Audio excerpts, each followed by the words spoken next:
Well, sa una, I think the Filipino people understand what is at stake here.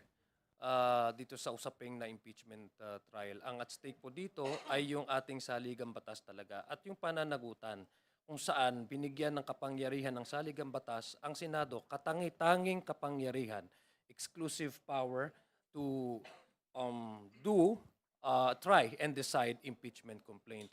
Ang sinasabi po ng House Prosecution Panel as sufficiently and aptly discussed by Congressman Shell Jokno in his oral argument, dapat po ang Senado hindi i-clip ang itong kapangyarihan na ito.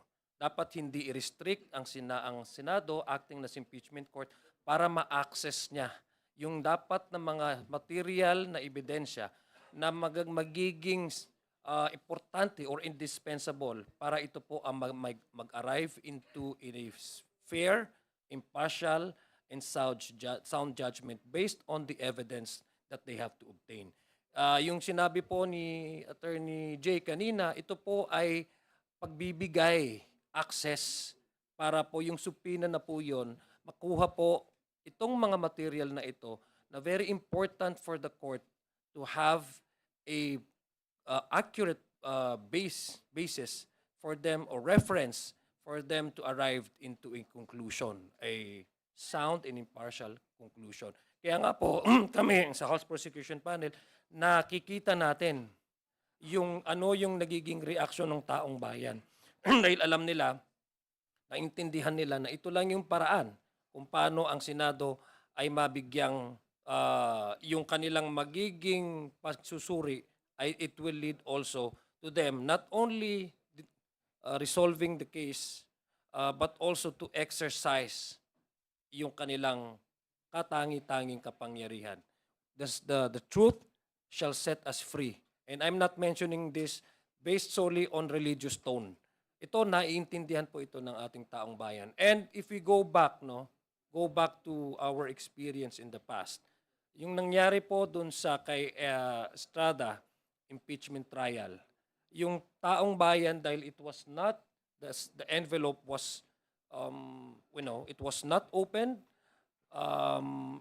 the people felt betrayed because of the blocking of the opening of the second envelope. And yun po yung kanilang, yun po yung nakikita po natin na kung saan po sila ang ating taong bayan nanggagaling. No? So, tayo naman po, dahil ni-request naman po natin itong sa mga documents na ito, ay naiintindihan po natin ang ating taong bayan, yung clamor nila, yung demand nila for accountability, yung demand nila for the Senate acting as impeachment court to exercise that extraordinary power and not to allow the fundamental law of the land be subservient to ordinary laws. No? Kasi ang nagsasabi naman po dito ang ating saligang batas na ang kapangyarihan ng Senado. So kung ano po yung mga batas na mention po in the oral argument by the defense, these should not be reasons to curtail the right of the Senate acting as impeachment court because the basis for them to exercise this power is granted to them by the fundamental law of the land, which is the 1987 Philippine Constitution.